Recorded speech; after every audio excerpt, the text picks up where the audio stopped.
Ons het vanoggend 3 gesinne wat deel gaan wees van die doop en ons gaan vra dat hulle een opkom vanoggend en ek wil eers vra dat die Pretorius gesin dat julle vir ons sal vorentoe kom asseblief.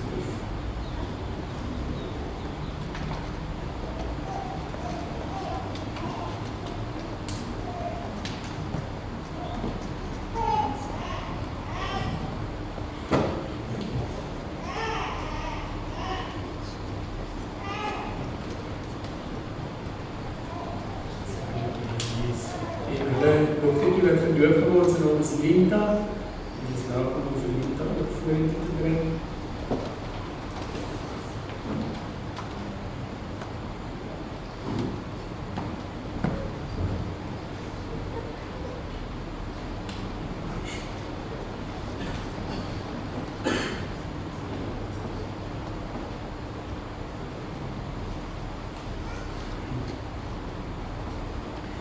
Ek gaan vir ons voorlees uit die doopformulier.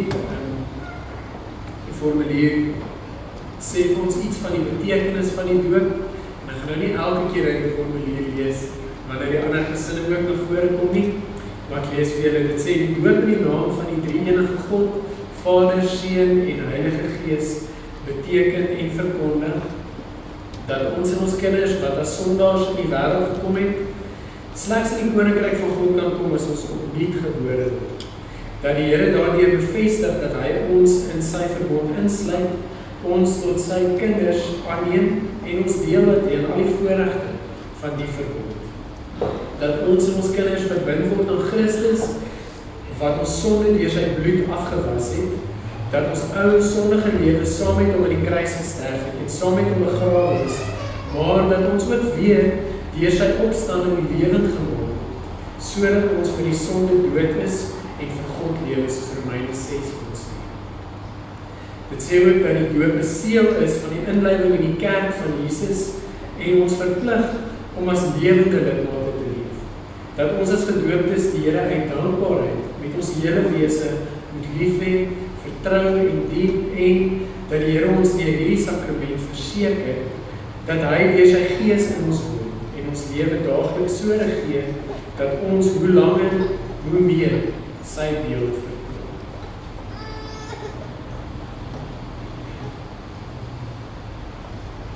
Karel, Jurina, ek wil vir julle 4 vrae, die eerste 3 gaan julle nou antwoord, die ander gaan julle later antwoord. Eerstens, glo julle in die drie-enige God, soos in die Bybel ons bekend gemaak? Aanvaar julle dat die boodskap van die Bybel, soos dit in die belydenisskrifte van die kerk verwoord word, die ware leer van die verlossing is? En bely julle dat kinders van gelowige ouers deur die genade in Christus Jesus aan God behoort en daarom tot lidmate van die kerk gedoop word? Wat is julle antwoord op hierdie vraag?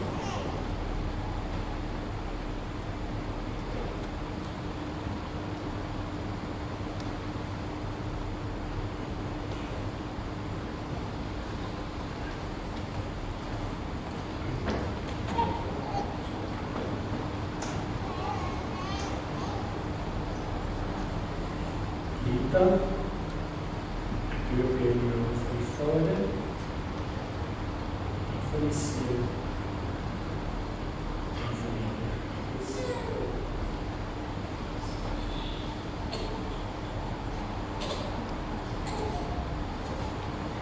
Dis dan so nare oom, sulke goed aan jou doen. Ons gaan nou vir Karel 'n geleentheid gee. Karel, jy is welkom om 'n seën oor Lita uit te spreek.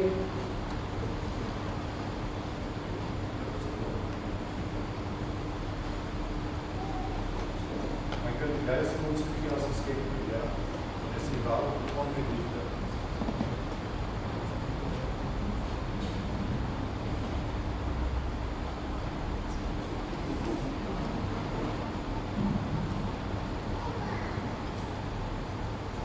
My kind, jy is ons gegee as 'n geskenk van die Here.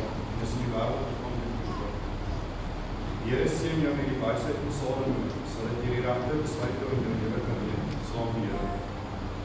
Die Here seën jou met die kennis wat Jesus gegee het, dat jy skoon gewas is en nie gemaak word deur die Here se liefde vir jou. Laastens, my kind, seën die Here jou met liefde. My kind, liefde is die mooiste toeseëninge wat jy ontvang. Wees lief vir jouself, en wees lief vir jou naaste. Dis die Here se wil. Amen.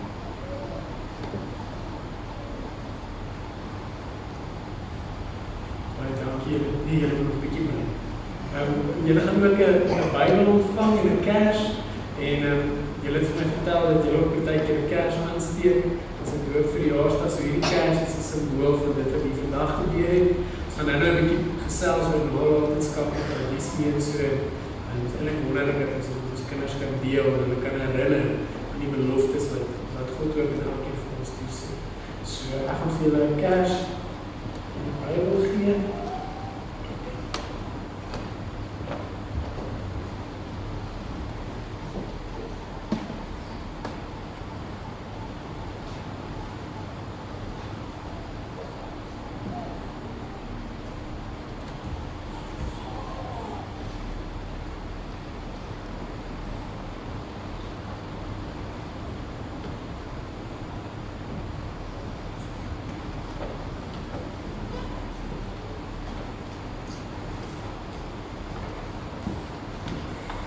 Dan wil ek vra dat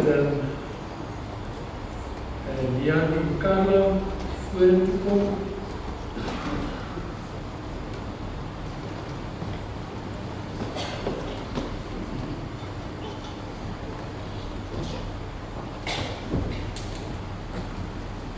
En Michelle kan ook vorentoe kom.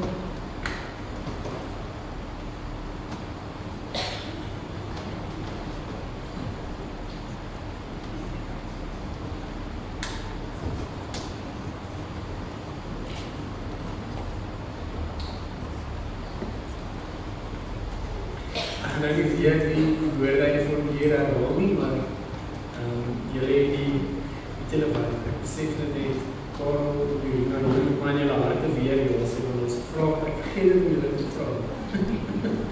En dis die vraag oor die onderrig en laat onderrig, dat julle verantwoordelikheid as ouers nie, om julle kind te leer om die Here te dien. Maar ek weet julle sê julle wat gesê. Andrew, sure. Ek ben staan so lang. In die eerste plek, glo julle in die drie enige God, soos in die Bybel ons bekend gemaak. In die tweede plek, aanvaar julle dat die boodskap van die Bybel, soos dit in die belydenende skrifte van die kerk verwoord word, die ware leer van die verlossing is. En derdens, bely julle dat kinders van gelowige ouers deur die genade in Christus Jesus aan God behoort en daarom tot lidmate van die kerk gedoop kan word. Dat is julle antwoord.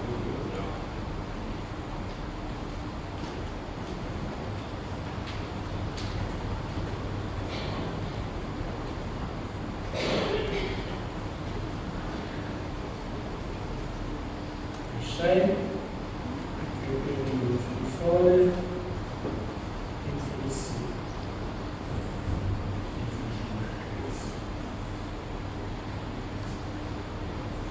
En dan die vierde vraag, die vraag wat daar gaan dat julle kind wil onderrig en laat onderrig, sodat julle kind ook die Here kan dien, wat is julle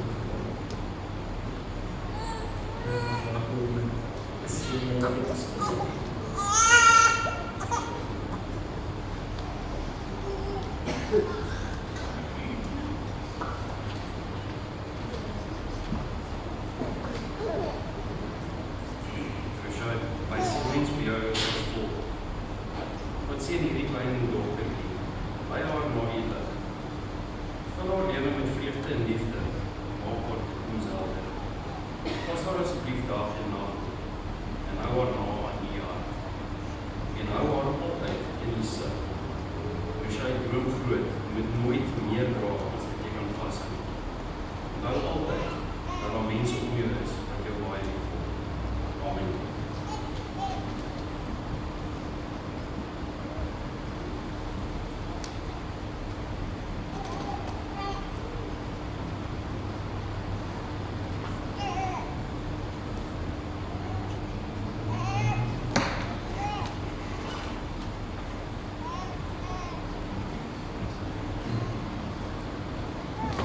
Annelie, Etienne, julle is welkom om vorentoe te kom.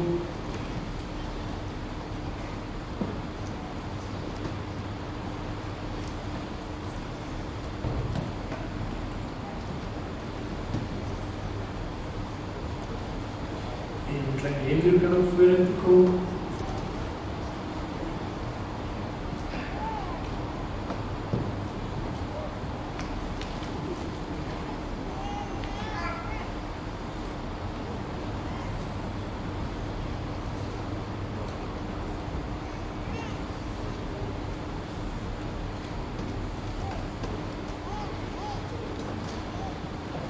Jy het ook nog gehoor wat ons voorheen hy formulier gelees het en jy is welkom om te antwoord.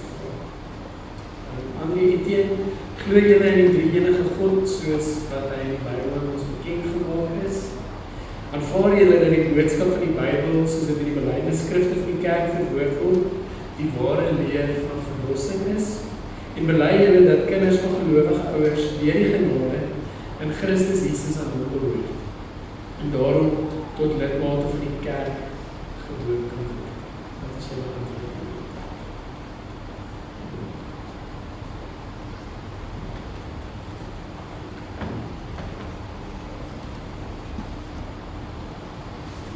Hendrik, doop in die naam van die Vader en van die Seun.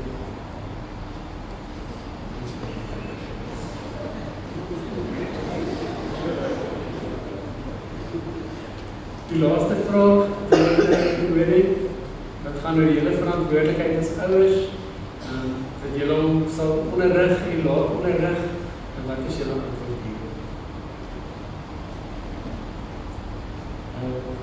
Etienne is welkom, sê waarom uit te spreek.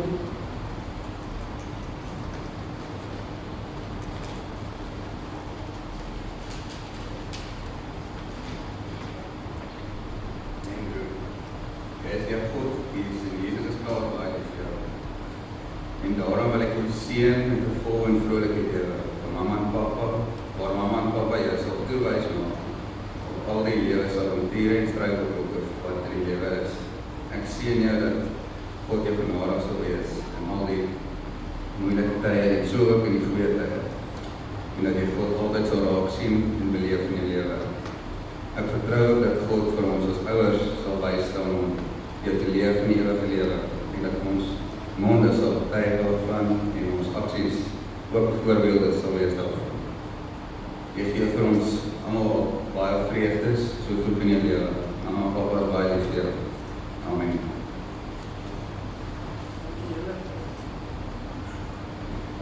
Willie, om is welkom om vorentoe te kom, om ook 'n gebed te kom doen.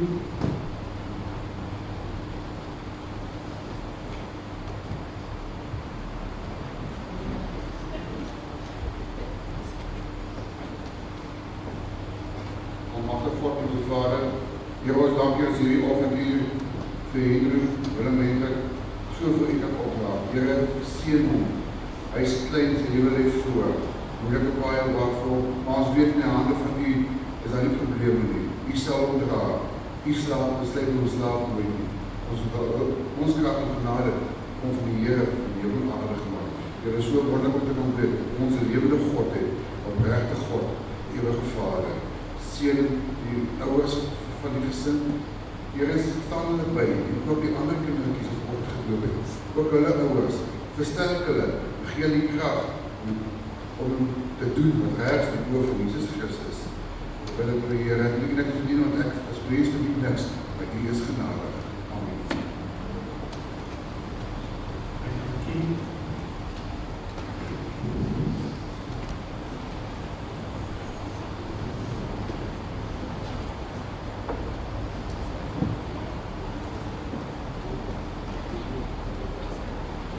Voor die muziekbedieningsplaats naar voren te komen.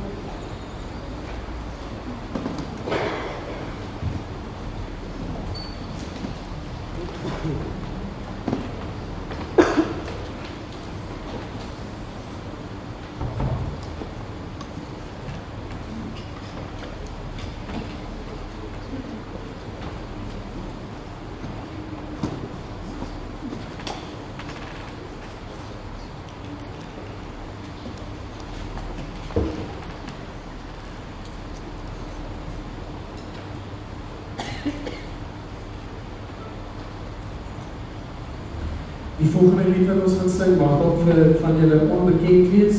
Ons sal sommer hierdie lied ook gebruik as 'n tipe van 'n seëngebed. Dat ons ook vir elke kind wat vanoggend gedoop is, en ook vir hulle gesin, dat ons vir hulle wil sing. So, dan mag ons vir hulle ook 'n betekenisvol wees.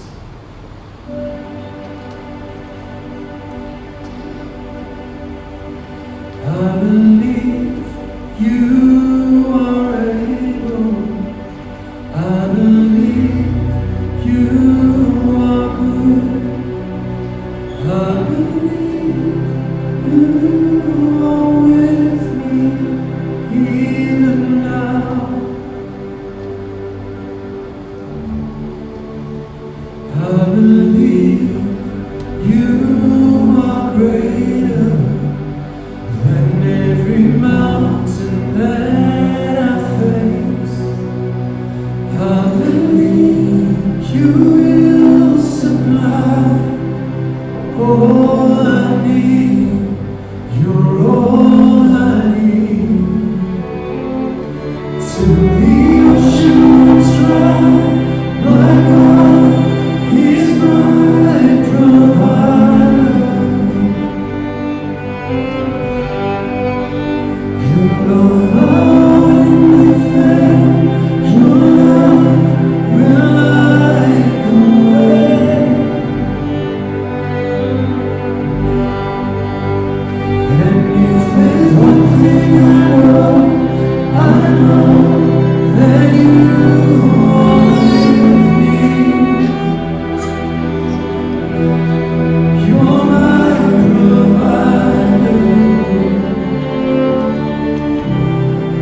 Jy is welkom saam na 2 Tessalonisense 2 toe te blaai. As jy nie weet waar dit is nie, dis net na 1 Tessalonisense.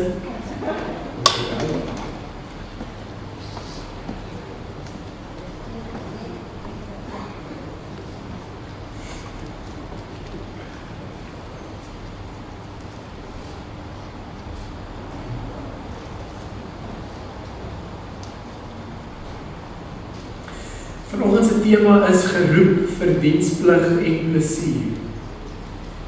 Terwyl ek so 'n bietjie met hierdie teksgedeelte gewerk het en gestoei het en so 'n bietjie kyk wat is dit wat die Here vir my wys, het die woord diensplig na my toe gekom. En ek weet uit die aard van die saak bitter min van diensplig, so vir die van julle wat meer as ek weet, moet my asseblief nie oordeel oor dit wat ek vandag gaan sê nie. Maar die woord diensplig het na my toe gekom. En 2 Tessalonisense maak nogal 'n groot ding van die feit dat ons gekies en geroep is. En dit sluit eintlik so mooi aan by dit wat ons ook by die doop beleef het vanoggend. En toe dink ek oor die 2 woorde, geroep teenoor opgeroep. En die verskil in die betekenis tussen die 2 woorde geroep, dit wat ons in die evangelie vanoggend gaan hoor, en die woord opgeroep, soos in ek word opgeroep vir diensplig. En die verskil wat daar is. En as 'n mens dink aan 'n weermag, die weermag, miskien dink jy aan van jou eie herinneringe, dan is daar 'n paar verskille en 'n paar woorde waarop ek graag vanoggend wil fokus. Die eerste woord waarby ons gaan stilstaan voordat ons saam lees, is die woord keuse. As jy dink aan 'n weermag of jy dink aan diensplig, dan is daar nie baie keuse wat na jou kant toe kom nie. So wanneer daar oorlog is in 'n land en jy is in daai ouderdomsgroep, dan word jy opgeroep vir diensplig. Hulle sê nie, jong, weet jy wat, ons plaas 'n advertensie en ons hoop maar iemand gaan reageer nie. Dis eintlik so half, jy moet dit doen. En as jy dit nie doen nie, dan gaan jy uit die aard van die saak die gevolge daarvan dra.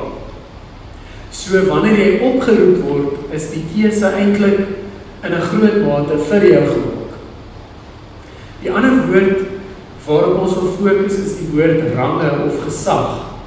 Nou, die van julle wat enige ervaring in die weermag het, sal weet dat range nogal 'n belangrike deel in die weermag speel. Jy kan nie inkom by die weermag en sommer met enige ou praat en sê, hey, hoe gaan dit met jou, lekker om jou te sien, weet, bly ek sien uit om hierdie saam met jou te doen nie, daar's range, jy moet mense aanspreek volgens 'n spesifieke rang, en baie keer moet jy die gesag respekteer, nie baie keer nie, jy moet die gesag respekteer, want as jy nie die gesag respekteer nie, dan kan dit vir jou gevolg hê.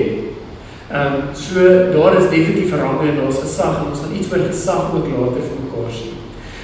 Die ander woord is die effek, wat iets soos die weermag, oorlog, wat ook al op 'n mens kan hê. Nou ek het al by baie mense gehoor wat ervaring of blootstelling in die weermag gehad het, iets gehoor soos byvoorbeeld, ek wens eintlik vandag se kinders kon weermag toe gaan, want dan sou hulle ten minste 'n bietjie dissipline geleer het, en hulle sou selfrespek geleer het. So natuurlik is daar sekerlik ook 'n goeie effek van dit wat 'n mens kan beleef in so 'n tipe omgewing. Maar daar is al baie navorsing gedoen, jy het ook miskien jou eie belewenis daarvan gehad, dat die trauma wat 'n mens beleef in 'n kontak of 'n oorlogssituasie, laat dikwels letsels Die effek van dit wat jy daar beleef en wat jy daar ervaar het, is iets wat partykeer selfs effek op jou gesin en jou familie kan hê. En ons kan dit ongelukkig nie, ons kan dit nie misken of miskyk nie. Ek weet nie of julle al sulke stories gehoor het nie, baie keer van die Amerikaanse weermag, die oorlog van ouens wat terugkom sonder 'n been of sonder 'n arm of wat ook al. Die effek van dit wat jy daar beleef, kan partykeer verrykende gevolge hê en partykeer is dit ook negatiewe gevolge. En ons gaan nou 'n bietjie praat oor die woord effek wanneer ons dink oor ons geroepenheid, ons kindskap as kinders van God. So kom ons lees bietjie saam met mekaar 2 Tessalonisense en ons gaan saam lees vanaf vers 13. Die opskrif sê, aan God die dank. Ons moet God altyd vir julle dank, broers. Die Here het julle lief en God het julle uitverkies om van die eerstes te wees wat gered word. Julle is gered deurdat die Gees julle vir hom afgesonder het en deurdat julle die waarheid glo. Hy het julle hiertoe geroep deur die evangelie wat ons aan julle verkondig het, sodat julle deel kan kry aan die heerlikheid van ons Here Jesus Christus. Wees dan standvastig, broers, en hou vas aan die leer wat ons aan julle oorgedra het, of dit deur ons prediking of deur 'n brief was. En mag julle in al die goeie wat julle in woord en daad doen, bemoedig en gesterk word deur ons Here Jesus Christus en God, ons Vader. Hy het aan ons sy liefde bewys en aan ons deur sy genade 'n blywende troos en goeie hoop gegee.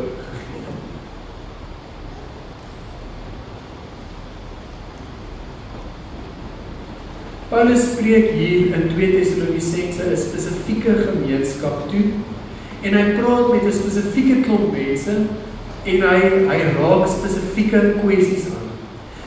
Spesifiek een kwessie wat hy by name aanraak is die feit dat daar in hierdie tyd baie verwarring was rondom die wederkoms.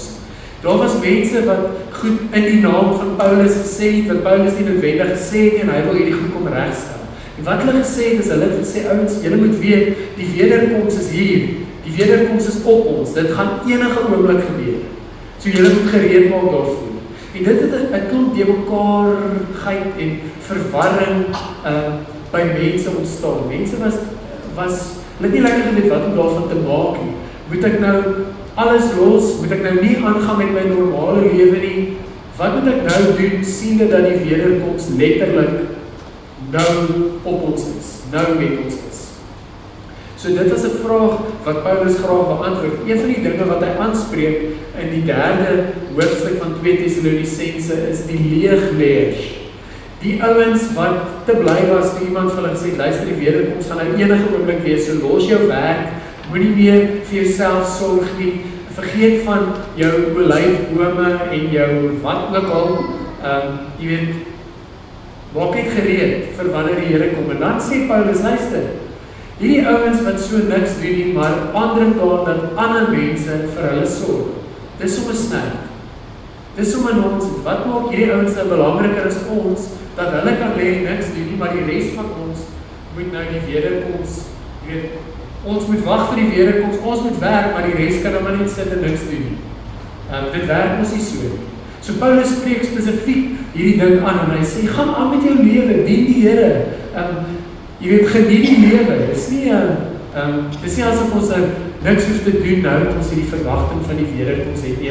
En Paulus kom gee net eintlik 'n bietjie meer gebalanseerde en kom ons sê 'n gebalanseerde prentjie van hoe hierdie ouens moes dink oor die wederkoms en wat dit vir hulle beteken en wat dit vir hulle behels. En dan hierdie gedeelte wat ek nou vir ons gelees het, dan tref ons hierdie mooi bemoedigende woorde aan tussen al die dinge wat Paulus aanspreek.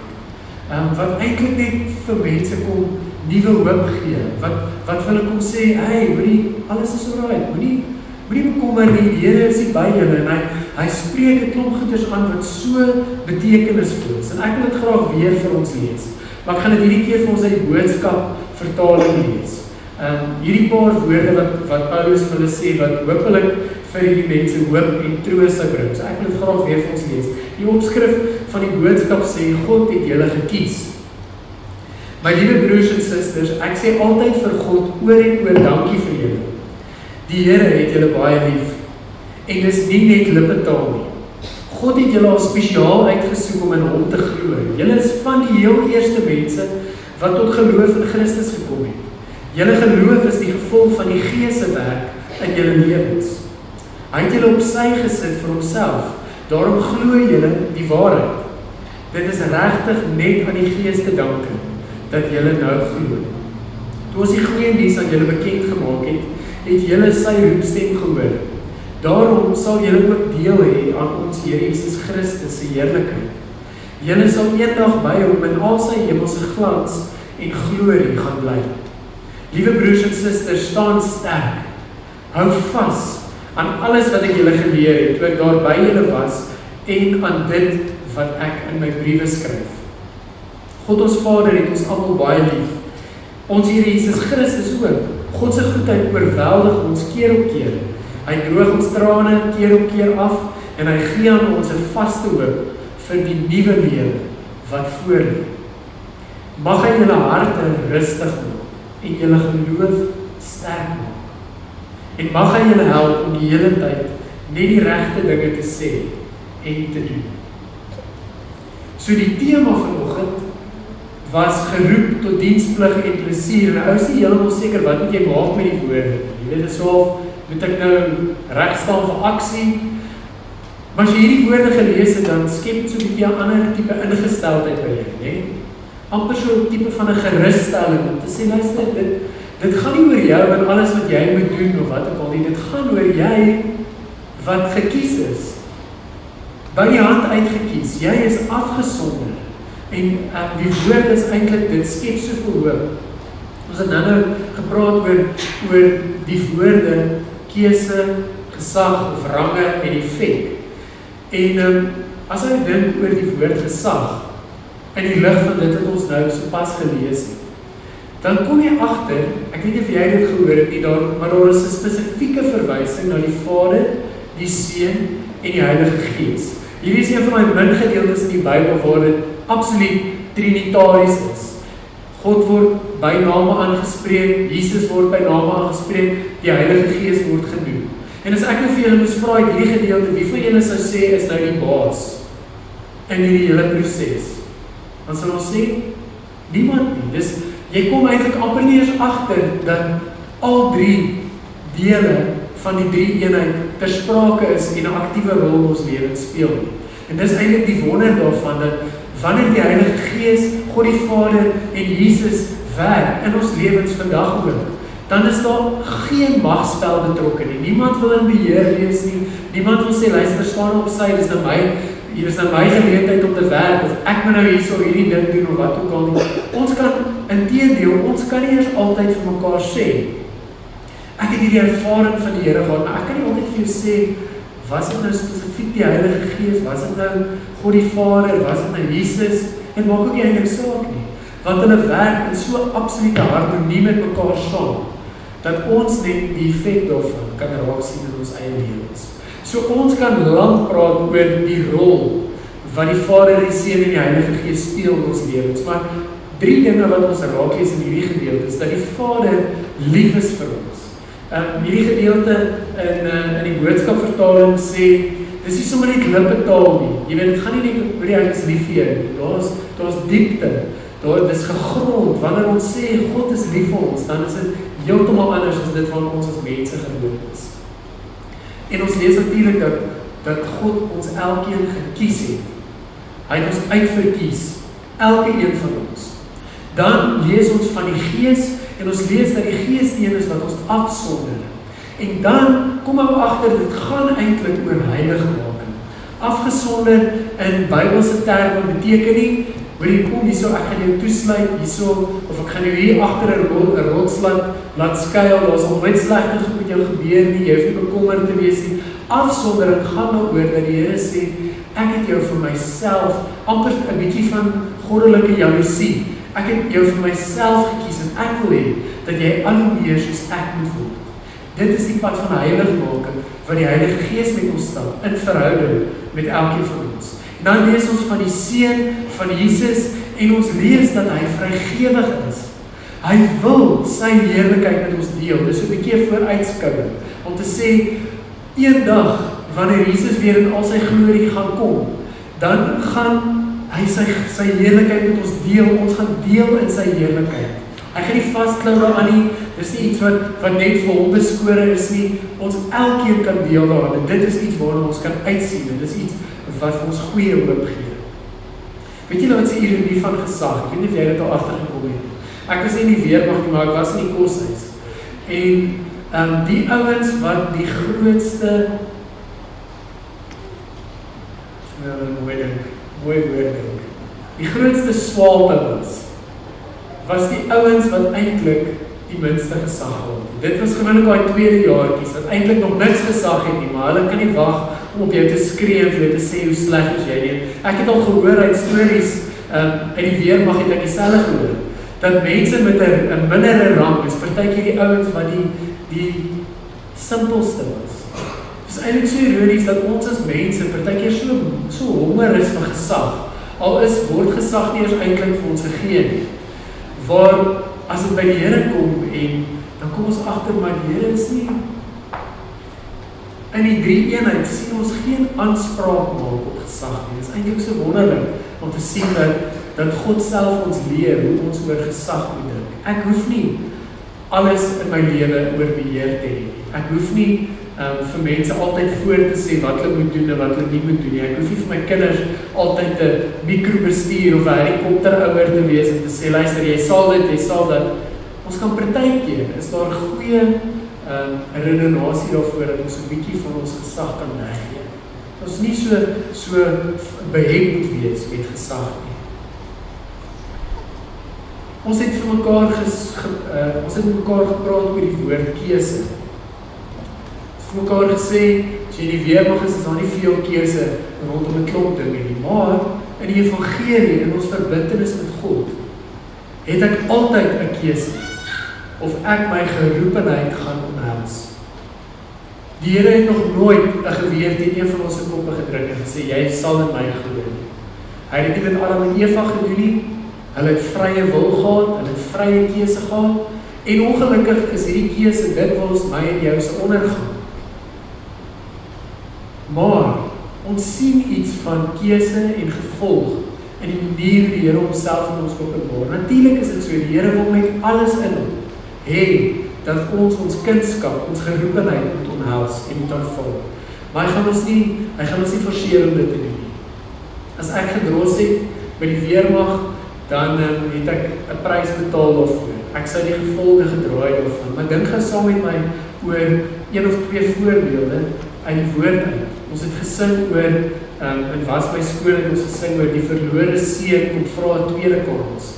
Wat het gebeur toe die verlore seun weer na sy pa toe terugkeer? Het sy pa vir hom gesê, luister, jy kan eers bietjie saam met die slawe werk, en dan as jy dit vir 6 maande vir my gewys het, jy's ernstig, dan is jy weer my seun. Nee, sy kindskap was onmiddellik weer herstel. Hoe wonderlik is dit nie? Dat die Here regtig vir ons 'n vrye keuse gee en dat ons enige oomblik kan kies om ons kindskap te aanvaar. En dit is iets wat ek hoop wat ek spesifiek meer wil onthou. Dat die Here ons nie dwing om in 'n verhouding met hom te staan nie. Hy dwing ons nie om 'n klomp dinge, reëls na te kom, en hy dwing ons nie om goeders op 'n spesifieke manier te doen nie. As dit is hoe ons daaroor dink, dan het ons 'n verwronge beeld van wat geroepenheid as kind van God is. Wat is die vereiste om 'n kind van God te wees? En ons lees dit baie duidelik in hierdie gedeelte ook. Dit gaan daaroor dat ons kindskap in geloof moet aanvaar. Dis al wat ek moet doen. Dat ek in geloof moet aanvaar dat ek geroep is en dat ek gekies is. En van daar af gebeur die plesier. Van daar af bou ek in my verhouding met die Here en ek groei in my verhouding met die Here en ek word al hoe meer wie God my geroep het om te wees. Ek het hierdie week op die baie mooi aanhaling afgekom deur William Barclay wat sê, in the last analysis, There are in this world only two kinds of people. Those who are continually thinking of their rights, and those who are continually thinking of their duties. Those who always insist on their privileges, and those who always remember their responsibilities. Those who are always thinking of what life owes them, and those who never forget what they owe to life. It would be the key to almost all the problems which surround us today, if men would think less of their rights and more of their values. Jy het die keuse. Jy het die keuse wat jou ingestel het en jou waardes in hierdie lewe gaan wees. En dan het ons gepraat oor die woord effek. Wat is die effek wat die evangelie wat is die effek wat die evangelie op elkeen van ons kan hê? Ons het gelees dat dit vir ons 'n vaste hoop gee. As ons vorentoe kyk, dan weet ons dat daar hoop in ons harte gekweek word. Ons het gelees dat ons harte rustig gemaak kan word. En ons het gelees dat ons geloof versterk word deur die rol wat die Here in elkeen van ons lewens speel. Maar nou wil ek vir jou vra, en sê nou maar net, jy voel dit nie. Want ek weet nie van jou nie, maar ek voel dit baie keer nie. Ek het nie altyd 'n vaste hoop nie. My hart is nie altyd rustig nie. En my geloof voel nie altyd versterk. Wat dan? En ek wil 'n beeld gebruik wat die rol van die Heilige Gees dalk so 'n bietjie versterk. En die beeld het absoluut sy tekortkominge, maar ek hoop julle hoor wat ek sê deur hierdie beeld. En dit is die beeld van 'n bokser en sy ondersteuningsspan aan sy kant van die bokskryt. As jy sopas geboks het en jy het nou net jou 7de ronde klaar gemaak, jy het al 7 rondes geveg en jy gaan sit in die bokskryt en jou ondersteuningsspan sê vir jou, "Wie, hoe voel jy?" Wat gee ons sê? Ek voel so vas soos 'n lentebries. Weet jy, ek gaan sommer hier na 'n halwe marathon hardloop. Nee, jy gaan sê ek is foos, ek kan nie meer nie. Ek weet nie meer wat om te doen. Hierdie ou, as ek dink ek gaan so maak, dan het hy 'n ander plan of wat ook al. So wat is die rol van jou ondersteuningsspan in daai situasie? Die rol is dat jy jou sal moed praat, dat hulle vir jou 'n ander strategie sal gee. Dat hulle miskien so hier en daar 'n wond sal oppatch en vir jou 'n bietjie water in jou gesig spuit. As jy dit nodig het vir jou sê, hoorie man, druk jouself reg. Dis die rol wat jou ondersteuningsspan speel. Ek dink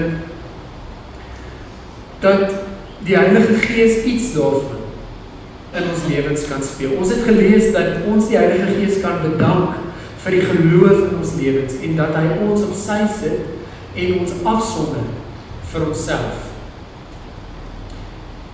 En ek dink as ons vir die Heilige Gees die kans gee in daai woestyntye in ons lewe, daai tye wat ons regtig uitgeput voel, maar ek voel ek het nie meer planne nie, dat die Heilige Gees die rol van 'n bemoediger wil speel in ons lewe. Dat die Heilige Gees dalk vir jou 'n ander hemelse strategie wil gee. Jy dalk al vir soveel maande probeer om hierdie konflik op hierdie manier op te los. En dan kom die Heilige Gees en gee vir jou 'n nuwe indruk of 'n nuwe woord. Maar ons moet ontvanklik wees daarvoor. Ons het nou vir mekaar gesê, die Here dring homself nie op teen ons nie. Ons moet fyn luister na dit wat die Heilige Gees vir ons sê, wanneer ons sê, ek kan nie meer nie, ek is moeg, ek is uitgeput. Ek maak nie plek, en ek dink hierdie is nogal baie belangrik, ek maak nie plek vir die Here in die lewe wat ek gekies het. Ek vra dat die Here vanuit my kindskap my sal wys hoe om te leef in hierdie wêreld. Ons is geroep tot diensplig en plesier. Ek sê nie vir die Here, Here, hier is my lewe, kyk wat het ek tot hier toe opgebou. Hier is my kinders, my trots, hier is dit, hier is dat. U kan ook deel wees van my lewe nie. Dis nie heeltemal hoe dit werk nie. Dis andersom. Die Here wil hê dat ons vanuit wie ons is, ons lewens moet inrig. Of ek braai, en of ek liefde maak, en of ek kinders groot maak, en of ek geld spandeer, of ek 'n huis koop, of ek verhoudings bou, of ek met iemand moet uitmaak, wat die geval ook al mag wees, of ek moet konflik oplos, maak nie saak nie. Die Here wil saam met ons hierdie pad stap, sodat ons lewe in afhanklikheid van hom kan leef. En ek hoop en ek glo dat ons dit sal onthou. Ons het in vers 15 het ons gelees van dit wat oorgedra is. Ons het gesê dat Paulus skryf, hou vas aan die leer wat ons aan julle oorgedra het. En wanneer ek hierdie woorde hoor, dan laat het my dink aan die woord tradisie. Baie van ons het 'n negatiewe konnotasie met tradisie. Ek is al deur 'n paar tradisies wat heeltemal sinneloos was. As ek nou nog terugdink, dan dink ek dit is die simpelste ding wat ek toegelaat het. Ek weet nie hoekom het ek dit gedoen nie. Want tradisies kan ook irrelevant raak. En dan het dien 'n tradisie glad nie meer doen. Maar as 'n ou dink aan die tradisie van die evangelie, dit wat Paulus hier skryf. Hy sê vir hierdie mense, luister, julle is een van die eerste mense wat in Jesus glo. Nou ons is ongelukkig nie meer een van die heel eerste mense nie, maar ons is ook voorlopers van die evangelie. Vanoggend het ons 3 kinders gedoop. Ons is voorlopers vir hulle van dit waarin ons glo. Daar is 'n ryke tradisie, 'n mooi tradisie, 'n kosbare tradisie waarvan hulle deel word, waarna hulle kan uitsien. En daar is vandag nog tradisies wat so kosbaar en waardevol is, wat ek en jy moet koester, ook in die kerk. As ek maar dink aan een tradisie in die samelewing, kom ons sê van môre af, groet ons mekaar glad nie meer. So ons sien mekaar, maar ons gaan nie aan met ons lewens. As ons by Spar is, groet ons die persoon wat ons help nie, ons groet nie meer ons vriende nie, ons groet nie meer ons familie nie. Kan jy dink hoe sal ons wêreld lyk as ons nooit meer mekaar groet nie? So daai tradisie kan maar bly, né? Ons gaan hom nie laat gaan nie. Ek onthou ek was eendag by Grey College vir 'n jeugweek gewees. En dit aanvanklik was ek so beïndruk en naderhand het my eintlik 'n bietjie moeg gemaak, maar elke liewe kind, as jy by hulle verbyloop op die terrein, staan op, groet jou met die hand, dan gaan hulle aan. So 'n mooi tradisie. En daar is, wanneer ons dink aan die evangelie, dit wat aan ons oorgedra is, dan is dit 'n ryke en 'n kosbare tradisie. En ons moet daarop vashou. Hierdie tradisie begin by Abraham, deur in die Ou Testament, waar God hom roep en sê, ek seën jou sodat jy 'n seën vir die nasie sal wees. En dan in die 3de hoofstuk, dan sê Paulus spesifiek vir hierdie mense. Hy sê vir hulle, luister, bid vir hierdie tradisie wat moet voortgaan. Bid vir ons wat hierdie tradisie moet gaan verkondig. Bid dat die Here hierdie tradisie sal vlerke gee. Want hierdie tradisie is so kosbaar dat dit nooit ooit mag verlore gaan nie. Mag ons die ryke tradisie van die evangelie raak sien vir wat dit is. Mag ons die duursaamheid van die evangelie besef en dit sien vir die skat wat dit is. 'n Skat waarvoor ons hele lewe kan gee. Kom ons bid. Ek gaan vir 'n oomblik van stil gebed gee. Vat 'n oomblik, praat spesifiek met die Here oor dit wat jy vanoggend gehoor het. Hoor ook by dit wat hy vir jou wil sê.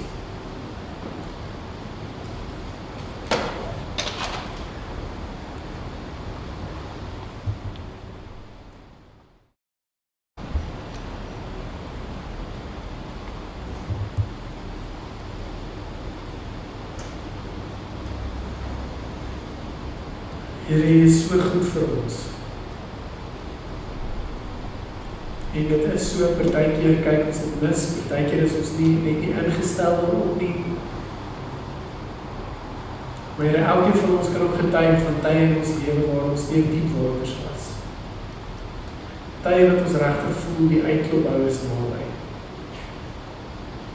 Ons hoef U dankie sê, Here, dat U 'n konstante teenwoordigheid in ons lewens is. Here, dankie dat ons deel van die wonderlike tradisie kan wees. Here, in 'n wêreld met baie onsekerheid, 'n wêreld waar ons weer vra soos wat volgende, hoe gaan die wêreld lyk waar ons leef? En dankie dat ons vanoggend net weer die kosbaarheid van hierdie tradisie waarvan ons deel kan besef. Dankie Here dat die diensplig waartoe U ons geroep het, iets is wat ons nooit hoef te laat lang lê nie.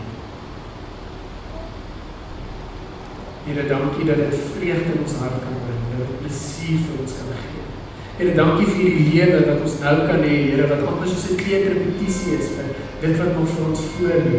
Dankie Here dat ons kan oefen hoe om U te dien. Here, dankie dat ons kan oefen om koninkryksburgers te wees. Here, dankie dat ons weet dat U ons beskermer is, U is ons voorsiening. En U is so lief vir ons. Dankie dat ons daaraan kan vashou met God. Dankie Here vir die eenheid wat ons as 'n geloofsfamilie kan hê. Dankie Here dat ons vir mekaar sê dat verhoudings vir ons kosbaar is, dat ons dit wil koester. En dankie Here dat U met ons sal help om dit al hoe meer 'n realiteit in ons lewe te maak. Ons bid dit in die naam van Jesus. Amen. So nou kyk na 'n paar foto's van die kinders wat vanoggend gedoop is, hulle is welkom om saam met ons te kyk.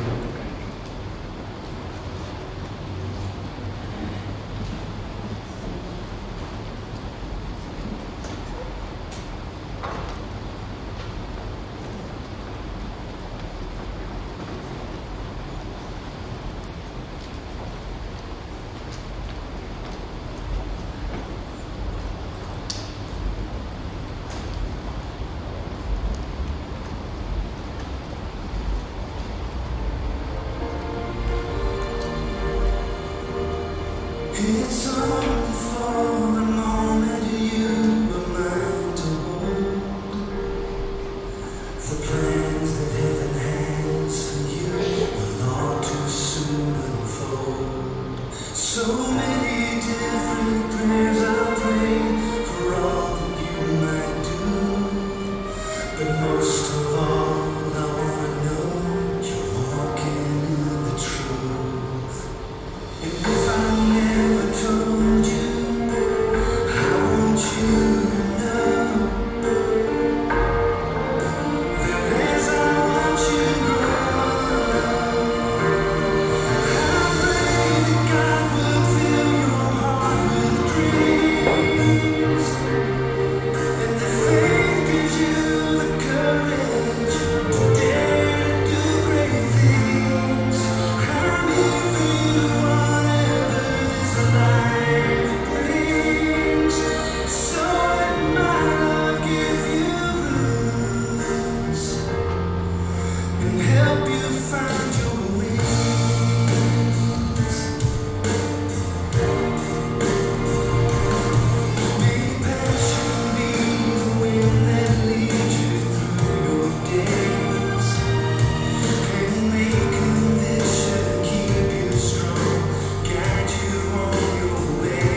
aankondigings. Ons het daai nuwe lied wat ons gesing het vandag, Maak dit Waarde, was 'n mooi gebed vir die kinders wat ons vanoggend gedoop het, want dit is ook eintlik vir my 'n tipe van 'n bevestiging dat die Here een is wat vir ons sorg. Ons het 'n ruk gelede het ons oesfees gehad en ek dink die belangrikste ding is, as daar een ding is waar ons terugkyk hierdie jaar, as ons moet vra wat is dit wat ons wil onthou, dan dink ek die belangrikste ding is dat ons vir mekaar dat ons na mekaar gekyk het. En mag dit so wees vir ons gemeente ook, en ons wil vir julle dankie sê vir die oesfees bydraes wat reeds ingekom het, en mag ons regtig net vashou daaraan dat die Here die een is wat vir ons sorg, dat hy die een is wat voorsien en dat ons altyd afhanklik van hom sal bly, as gemeente, maar ook in elkeen van ons persoonlike lewe. Ek weet, ons baie besigheidsmense hier rondom ons, mag jy daarop vashou dat die Here die een is wat jou ook dra en wat jou versorg. Maar ons nog geleentheid om oesfees dankoffers te maak tot einde Desember toe. En dan die Kersdiens waar ons uitsien, dit is oor so 2 weke, en jy is welkom, ons wil graag hê dat jy jou gawe met ons moet deel. Jy sal sien in die gemeente in aksie is al verskeie mense wat jy kan kontak.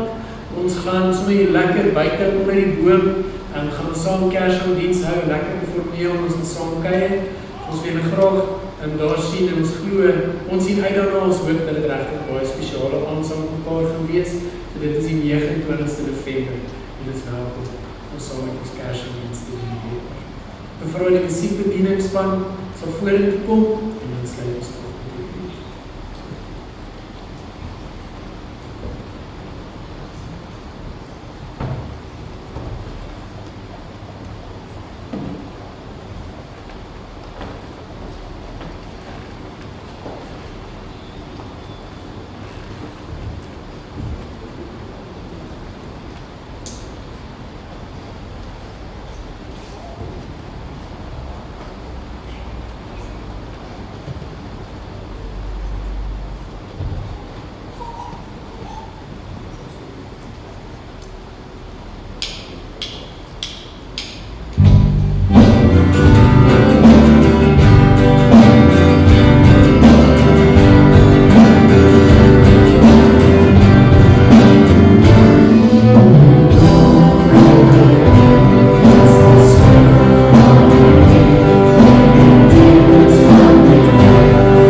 vir ander mense. Mag jy beleef dat God die Vader jou voorsiener is. Dat hy die een is wat vir jou wysheid gee wanneer jy dit nodig het. Mag jy beleef dat Jesus vrygewig is met sy heerlikheid, dat ons elkeen daarin kan dien. Mag jy beleef dat die Gees ons sal bemoedig wanneer jy die meeste nodig het.